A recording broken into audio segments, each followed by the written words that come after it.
A very good evening. Today is the 2nd of September 2021. You're watching Primetime News on TV1. For the News First team, I'm Yuki Poshia. Let's start off with a look at your headlines. News First headlines. Main sponsor. Valuable Finance, best finance company.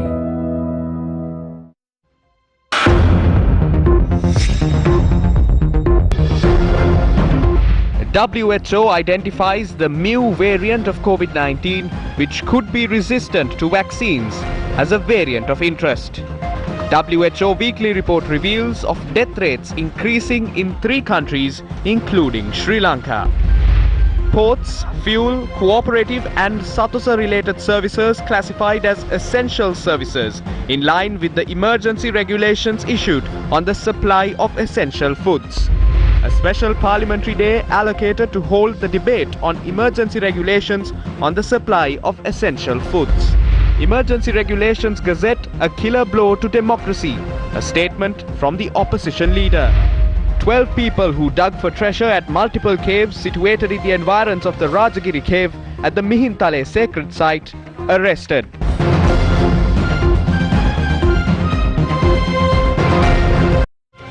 News First headlines. Main sponsor.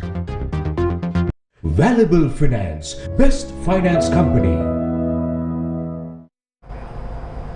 Starting off with your top story for tonight, according to the weekly epidemiological report issued by the World Health Organization, despite a decrease in the deaths in the Southeast Asian region, 3 countries, including Sri Lanka, have reported increases of over 15% during the week ending 31st of August 2021.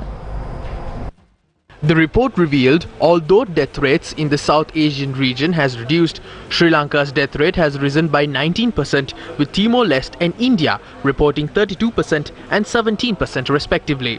It adds the region reported over 14,000 new deaths, a 20% decrease compared to the previous week. However, total COVID-19 fatalities in Sri Lanka has surpassed 9,000. While 224 centres have been established with 38,825 beds allocated to treat COVID-19 patients, 31,788 beds are currently occupied. Moreover, 100 ICU beds assigned to treat COVID-19 patients are also currently occupied. A new variant of COVID-19.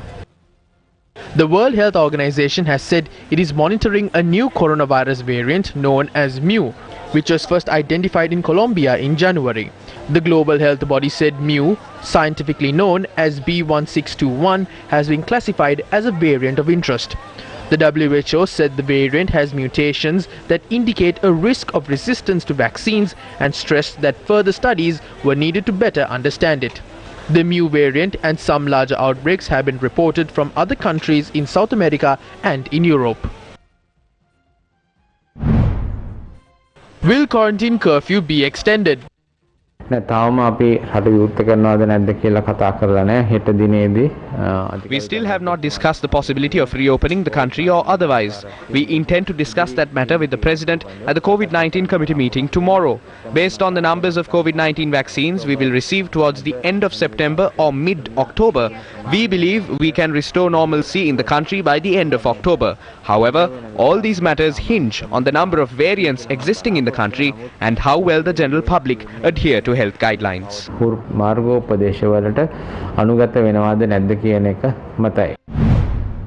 What is the stance of health officials regarding COVID-19 test kits?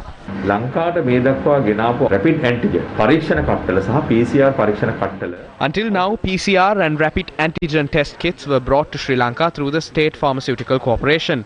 When bids were called to import antigen test kits, we informed an association that imported test kits and surgical equipment. They tried to bring in antigen test kits and surgery equipment from abroad. For the first time in history, the State Pharmaceutical Corporation held a procurement with the participation of the highest number of participants, that is 36 factions. Once they took part, they had to ensure their standards. There is a lab in the country surrounding hospitals and universities that have the facilities to test the samples they came up with.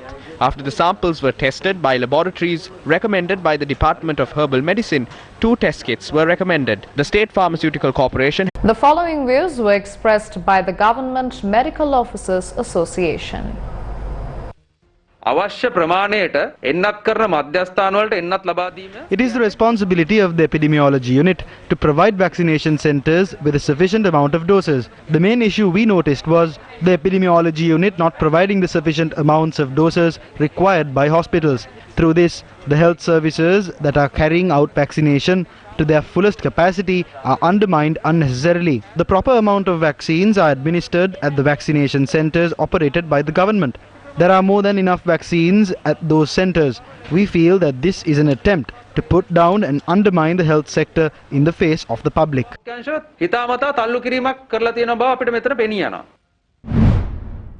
Citizens who donated the 2,000 rupee allowance to the COVID-19 fund. 25 families from the Arunapura village in the new Hanguranketa division in Thalawa, Anuradhapura have donated their 2,000 rupee allowance to the COVID-19 fund.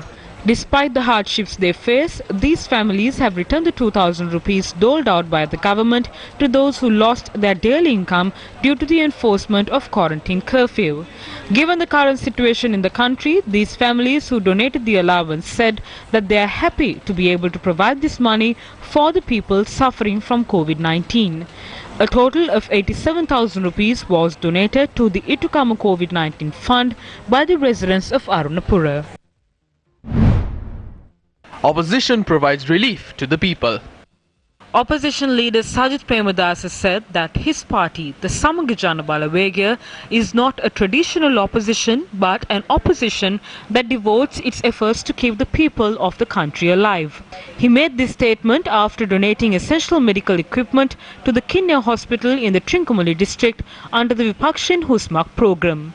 Essential hospital equipment worth 3,30,000 rupees were donated to the Kenya-based hospital as 24th round of social hospitality program of Janasuvya project launched parallel to Vipakshin Husmak.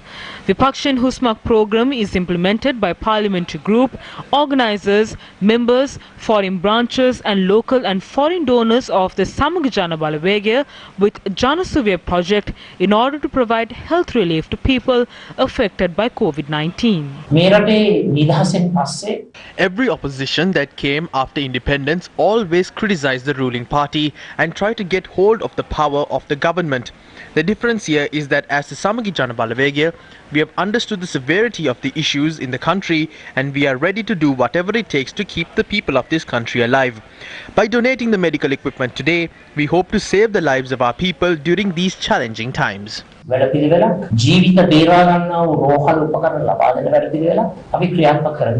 Meanwhile, medical equipment worth 4,750,000 rupees was also donated to the Matale Hospital recently under the 23rd phase of the Vipakshin Husmak program.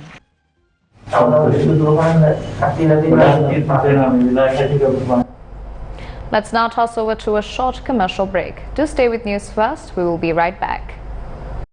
Valuable Finance, best finance company. Bellboy's got you covered. Download Bellboy today to get all your household appliance fixing and repairs done. Now available on Android and iOS. Welcome back to the news.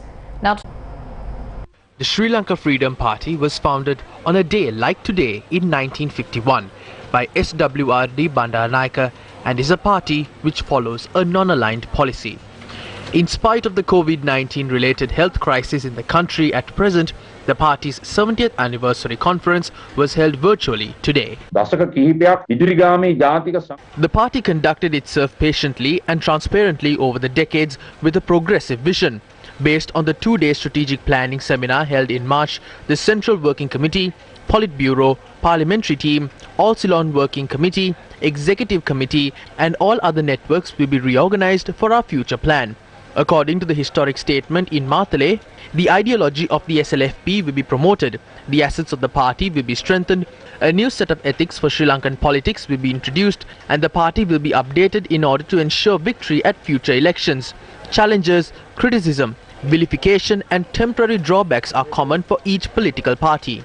ධර්මයයි. తాවකාලික පසුබෑම් ආදිය කවරනම් වුවද දේශපාලන පක්ෂයකට ඒවා පොදු කරුණු. ලාභෝ අලාභෝ අයසෝ යසෝච නින්දා ප්‍රසංසා සුකංච දුක්ඛං. පොලිය දේශපාලන I would like to request you to prepare yourself to engage in a process which would ensure the victory of our nation, drawing inspiration from current political trends to create a national development vision and a national agreement.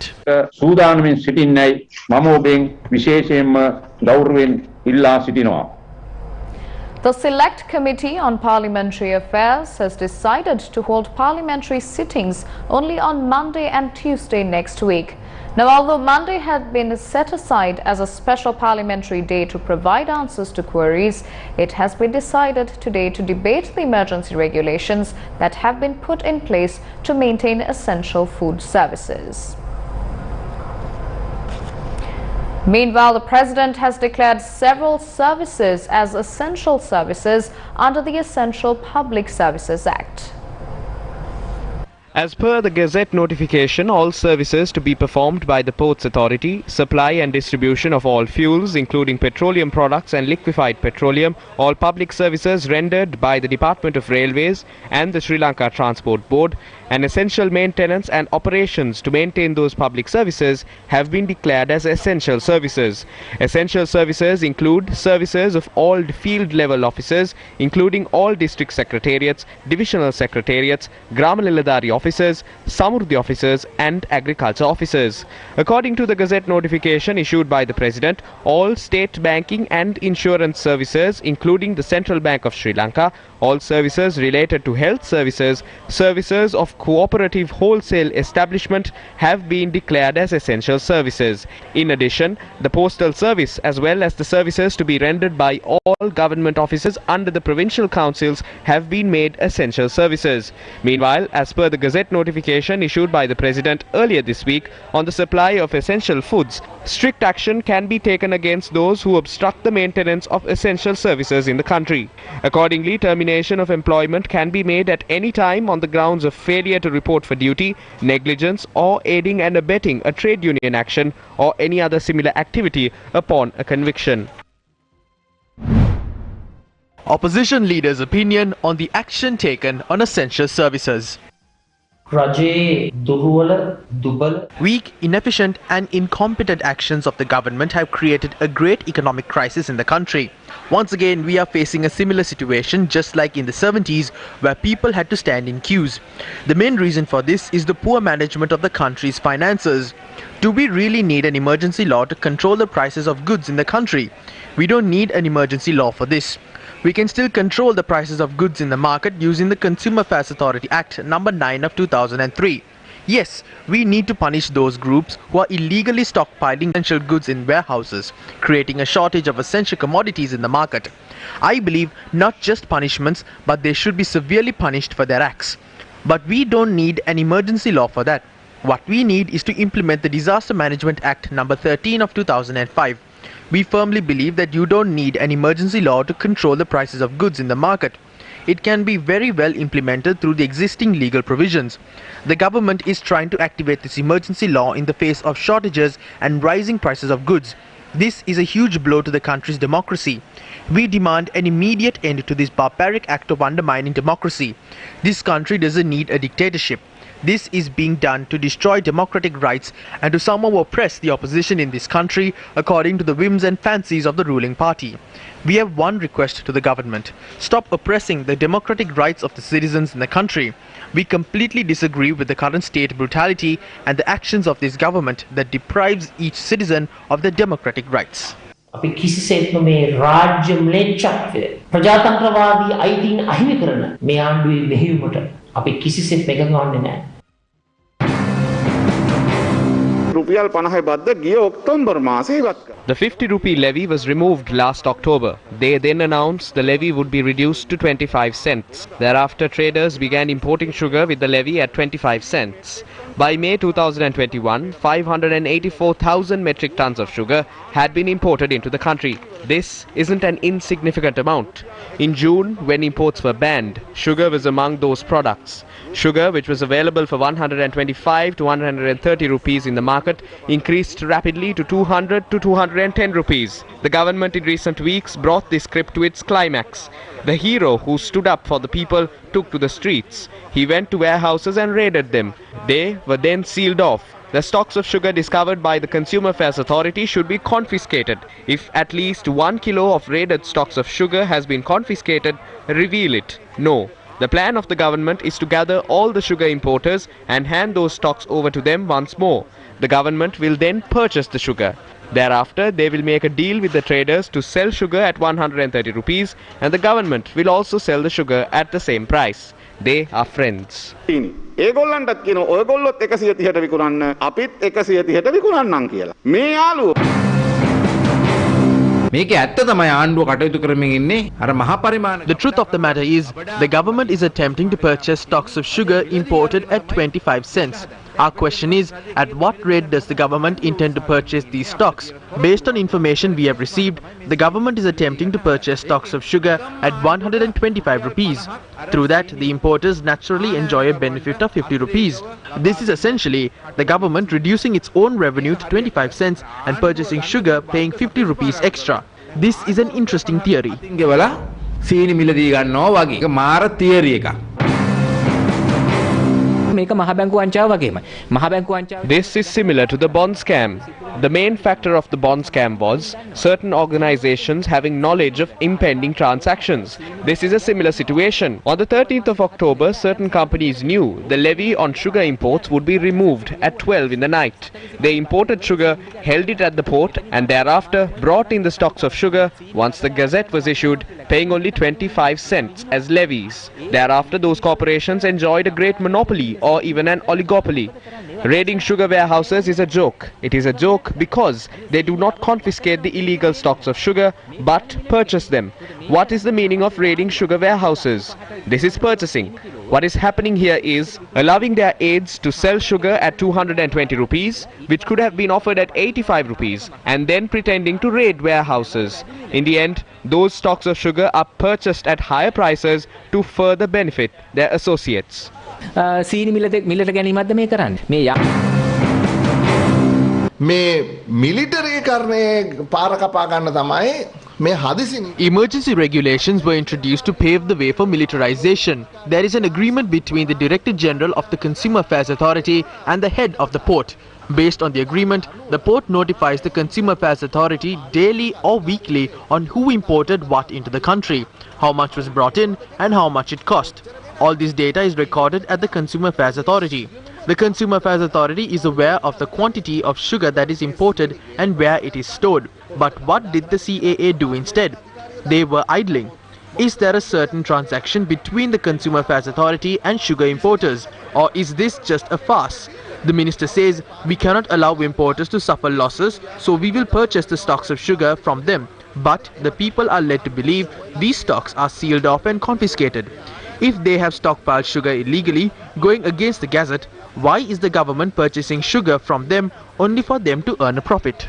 කොහොමද නීත්‍යානුකූලව මේ මිනිසුන්ට මේ ලාභයකට ආණ්ඩුව ගිහිලා සීනි ගන්නේ?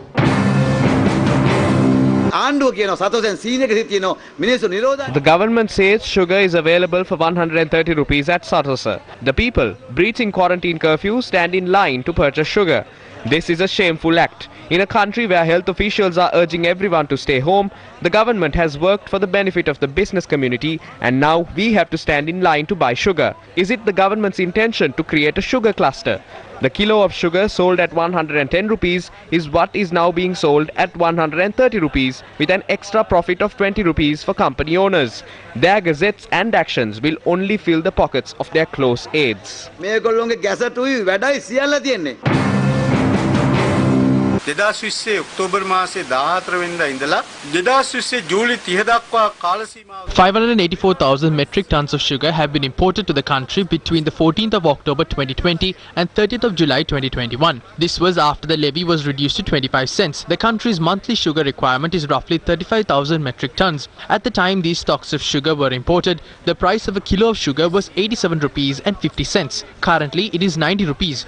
Let's assume 15 rupees was added to this price based on several factors. The retail price of sugar should be below 110 rupees at least. Reports have already surfaced of corporations that have concealed stocks of sugar. I don't wish to reveal those names to the media, but it is all over social media. It was also reported on the news. The government is not against the business community of the country, neither does it wish for businesses to collapse. The government's intention is to ensure that those who have been misguided are brought back to the correct path. Government intervention in the market does not mean it is acting to destroy private businesses. They have to be corrected. They should receive the money they spend. කියලා කියන්නේ පෞද්ගලිකංශේ මොට කරලා පෞද්ගලිකංශේ විනාශ කරනවා කියන එක නෙමෙයි. ඒ අය නිවැරදි මාවතට ගන්න එක. ඒ නිසා ඒ අය වියදම් කරපු මුදල එයාට ලැබෙන්න ඕන. According to the central bank, Sri Lanka's total outstanding government debt increased by 1.4 trillion rupees during the first half of this year. Total government debt, which stood at 15.1 trillion rupees as at the end of December 2020, increased to 16.5 trillion rupees by the end of June this year. Domestic debt rose by 866 billion to 9.9 trillion rupees, while foreign debt rose by 580.6 billion to 6.6 trillion rupees. According to CBSL, government expenditure during the first half of 2021 reached 1.5 trillion rupees as opposed to total revenue of 714.5 billion rupees. 97% of the fiscal deficit was financed through domestic sources, including money printing. Since the beginning of this year, the government has printed more than 482 billion rupees. Sri Lanka's rupee natural element. Phosphates is a natural element. Nitrogen is the only ingredient that is chemical, that can be considered chemical and therefore inorganic. Now it is nitrogen that enhances the growth. Without nitrogen, there can be only very little growth. So if the tea bush is deprived of nitrogen, with great respect I tell the people who are making policy that you can expect a 50% decline in crop. If not now, definitely in the next year. And also, the smallholders depend entirely on the production of tea. Now, they depend entirely on chemical fertilizer. There are methods by which you can reduce the usage of chemical fertilizer. And we as a member of the task force have given our proposals to the government where you can reduce the usage of fertilizer by as much as 100% and make a gradual transformation into organic agriculture. So therefore, my plea to the government with the greatest respect is to make this transformation gradual. Let us tread on this ground carefully right now because this is one of the principal foreign exchange earners for the country. And if the foreign exchange is deprived at this particular moment, when we are suffering the consequences of a pandemic, I think the effect of that is going to be unbearable. The Ministry of Finance has called for proposals to raise a foreign currency term financing facility. Now, the proceeds of the facility will be used for purposes of financing expenditure as approved in the annual budget. Issuing a release, the Ministry of Finance says it expects to raise the foreign currency term financing facility or an FCTF denominated in US dollars, euro, China's renminbi and Japanese yen in 2021. The FCTF is expected to be raised at a fixed rate or a floating rate for a period of 1 year or more. Hence, the Ministry of Finance on behalf of the government of Sri Lanka has invited financing proposals from banks, institutional investors and investment houses for this purpose. It has been 8 days since the invaluable breakwater of the Parakramasamudra River was destroyed to construct a walking path in its place. However, no attempts have been made as of yet to ensure the breakwater is restored once more. The breakwater of the historic Parakramasamudra was destroyed with the use of heavy machinery, including backhoes, to construct a jogging track adjacent to the tranquil waters of the Vava. However, the process was halted in the face of heavy opposition from the Mahasangha and area residents.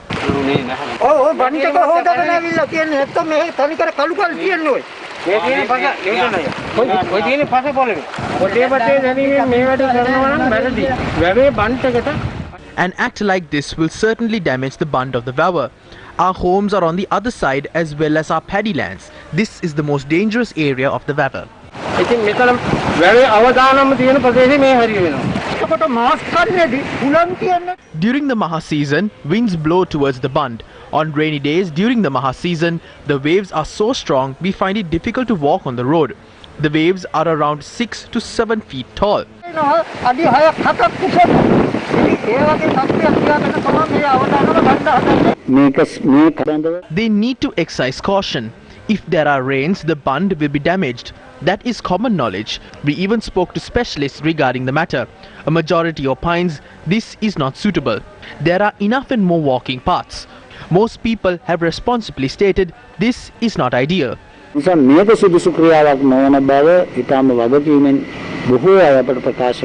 Heavy rains are expected in the Polonnaruwa district once the intermonsoonal season is activated during October and November and thereafter during the northeastern monsoon.